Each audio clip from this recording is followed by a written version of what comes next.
శ్రీరస్తు శుభమస్తు శ్రీరస్తు శుభమస్తు శ్రీరస్తు శుభమస్తు శ్రీరస్తు శుభమస్తు శ్రీకారం చుట్టుకుంది వెళ్లి పుస్తకం ఇక ఆకారం దాచుతుంది కొత్త జీవితం. జయకుమార్ గారు ఆరుద్ర గారికి సంబంధించి ఒక ఇన్సిడెంట్ చెప్పారు. అవును, భలే గమ్మత్తుగా ఉంది. ఏంటి అది చెప్పడం? బివిఎస్ శాస్త్రి అని నాకు మంచి మిత్రుడు, మంచి రచయిత. అతను నక్సలైట్ ఇది కూడా ఉంది అతని మీద, బ్యాక్గ్రౌండ్ నక్సలైట్ బ్యాక్గ్రౌండ్ కూడా ఉంది. ఆ భావాలకి అట్రాక్ట్ అయ్యాడు. ఆ భావజాలం అంతా అదే ఉంది. వాడు పెన్నేమో మహానగ్న. పెన్ను పేరు పెన్నేమో పెన్నేమో అదే పెన్నేమో మహానగ్న. మహానగ్న. ఓకే. మా ఇద్దరం కలిసి పాండి బజార్లో నుంచి ఆరుద్ర గారి ఇంటి మీద నుంచి వెళుతున్నాం. వెళతా ఉంటే అక్కడ ఆరుద్ర గారి ఇల్లు అందరికీ తెలిసిందే. రే ఆరుద్ర గారి దగ్గరికి వెళదాంరా అన్నాడు. సరే పద అన్న అని అంటే మేము గేట్ తీసుకుని లోపలికి వెళుతున్నాం. ఇంతలోకి అక్కడ కుక్క గొలుసుతో కట్టేసింది. అది భయంకరంగా మొరుగుతూ ఉంది. ఇంతలోకి ఆ కుక్క అరుపులకి రామలక్ష్మి గారు బయటకు వచ్చారు. రామలక్ష్మి గారు ఆరుద్ర గారు మిస్సెస్ రామలక్ష్మి గారు. ఆవిడ కూడా మంచి రచయిత కదా. అవును. జీవన జ్యోతి అటువంటి సినిమాలకి కథ ఇచ్చింది ఆవిడ, విశ్వనాథ్ గారి సినిమాకి. అవును. సో రామలక్ష్మి గారు ఆ కుక్క అరుపు విని వస్తున్నారు. వస్తూ కుక్కను ఉద్దేశించి ఆవిడ, ఏమిటే విప్లవ కవిలాగా అలా మురుగుతావు అంది కుక్కని. అనేసరికి వీడు హర్ట్ అయ్యాడు. మరి విప్లవ కవి భావజాలం అంతా అంతే కదా. అవును, ఇతని భావజాలం అంతే. మళ్ళీ ఆల్రెడీ రాశాడు, చాలా కవితలు రాశాడు కదా. అవును. అనేసరికి వీడు అసలు రామలక్ష్మితో మాట్లాడటం లేదు, ఏమీ లేదు. వెంటనే వీడు అందుకున్నాడు. దాన్ని గొలుసుతో కట్టేస్తారు, గొలుసు విప్పి చూడండి, దాని ప్రతాపం చూపిస్తుంది అన్నాడు. అనేసరికి ఒక్కసారి రామలక్ష్మి గారు అట్టాగా నిలబడిపోయింది. ఎవరు మీరు ఎందుకు వచ్చారన్నారు.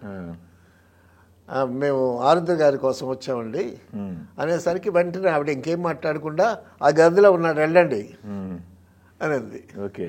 అని అంటే అప్పుడు మేము ఇద్దరం గదిలోకి వెళ్ళి, ఆరుద్ర గారు ఆ రూమ్లో ఉన్నారు. లైబ్రరీ అది, ఆరుద్ర గారి రూమ్ అంటే లైబ్రరీ. చుట్టూ పుస్తకాలు, ఆ మధ్యలో కూర్చున్నాడు ఆయన. వెళ్ళి నమస్కారం పెట్టాము. నమస్కారం పెట్టి కూర్చుంటే ఆయన చక్కగా పలకరించి ఎక్కడి నుంచి వచ్చారు, ఏంటి, ఏం చేస్తున్నారు, అది ఇదని. సో అప్పుడు ఆయన సమగ్ర ఆంధ్ర సాహిత్యం రాస్తున్నాడు. ఆయన ఎప్పటి నుంచో రాస్తున్నాడు సమగ్ర ఆంధ్ర సాహిత్యం.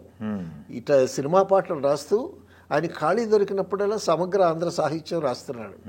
తర్వాత మా ఇద్దరిని మీ పేర్లు ఏమిటి అని అడిగాడు ఆరుద్ర గారు. మా పేర్లు చెప్పాము. ఇంటి పేరు ఏంటన్నాడు. మా ఇంటి పేరు కనగాలని చెప్పాను. వాడి ఇంటి పేరు చెప్పాను.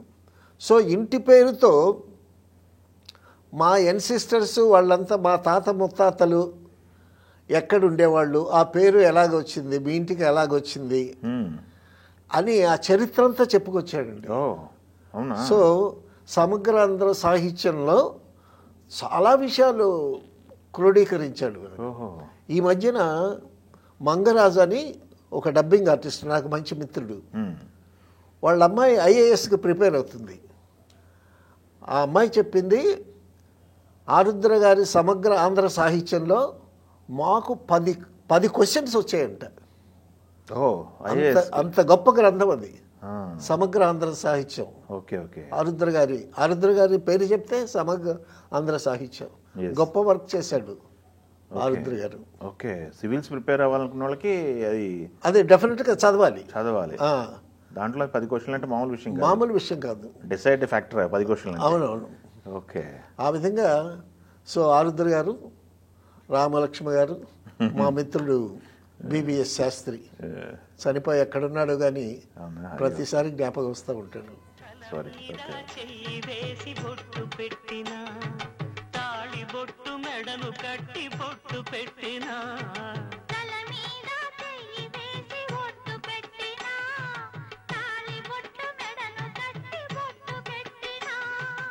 సన్ని కళ్ళు తొక్కిన సప్త పదులు మెట్టిన మనసు మనసు కలపడమే